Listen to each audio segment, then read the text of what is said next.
Kakamustahin naman natin ang daloy ng mga sasakyan sa NLEX kasabay ng inaasahang dagsa ng mga pasahero o biyaherong babalik galing probinsya. Si Vel Custodio sa sentro ng balita, live.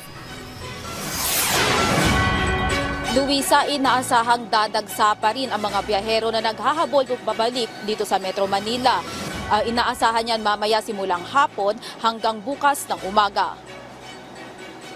Ayon kay NLEX Head of Traffic Operations Robin Idlacio, inaasahang tataas ng 10% ang dami ng mga dadang sasakyan sa North Luzon Expressway ngayong araw. On a daily average po, maaaring may mga 10% or kung mas mababa man sa 10%.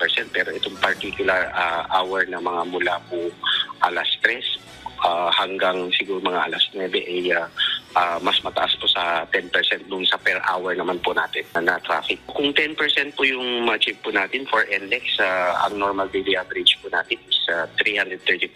So 10% is 33. Another 33,400 po madadagdag. Sa mga oras ngayon, maaaring hindi pa nag-reach ng 10% ang surge ng sasakyan. Partikular na minomonitor ng NLEX ang two-lane stretch mula Dao hanggang Mexico at ang mga ruta patungong Bukawi, Marilao, Maykawayan Toll Plaza at Harbor Link Interchange papuntang Karuhatan. Base sa obserbasyon ng NLEX Traffic Operation, bagamat marami pa rin ang walang RFID sticker, mabilis pa rin ang mga pasok ng mga sasakyan sa toll plazas. Pero madalas na magkaroon ng kaunting traffic sa mga cash lanes sa Balintawak at Bukawi toll plazas. Halos wala namang nai-record na insufficient RFID balance ng NLEX sa nakalipas na araw. Wala rin untoward incident ang naitala sa NLEX sa mga nakalipas sa oras ngayong araw. Samantala, isang buwang isasara ang NLEX Lingunan exit simula January 8 para sa konstruksyon ng Lingunan southbound entry ramp. Kaya pinapayuhan ng mga motorista papuntang Lingunan, Viente Reales, Dalandanan, Liwang Bato, Punturin, Bignay, Kanumay East at West na gumamit una ng alternatibong ruta kagaya ng Paso de Blas.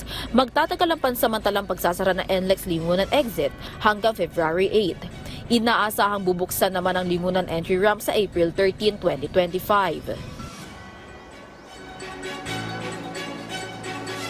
Para naman sa traffic update, maluwag pa ang daloy na trapiko sa Balintawak Toll Plaza, gayon din sa lahat na binabantayan ng NLEX na Toll Plaza. Pinapayuhan naman ang lahat ng mga biyahero na siguraduhin nasa kondisyon ang mga sasakyan, gayon din ang driver. Dapat ay may sapat na pahinga at tulog at hindi nakainom. Siguraduhin din na may sapat na laman ang RFID at para sa mga wala pa ay magpakabit na ng RFID stickers. Balik sa iyo, Luisa. Maraming salamat, Vel Custodio.